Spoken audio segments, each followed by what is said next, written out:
Kaya doon na paratak ulit. Inuulit ko dahil sa yung iba. Dahil lang po lumapit. Ang tanong po namin, mula umaga, nagsisinungaling na pala.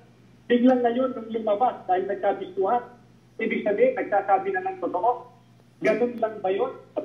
Ano katunayan? Hindi pa rin katotohanan. Inuulit po namin. Una, for the record po, ang talagang nagplano para magkaroon ng ganoong venue para sa mga pagtitipon ng Iglesia ni Cristo, walang iba kundi mismo si Brother Eranio Manalo, nung siya pa po ang nabubuhay at namamahala sa Iglesia.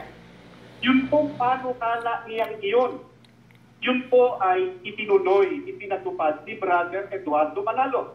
Pangalawang kata, nauubos ang pera, wala na raw na ipapatayong mga kapilya o gusaling tambahan.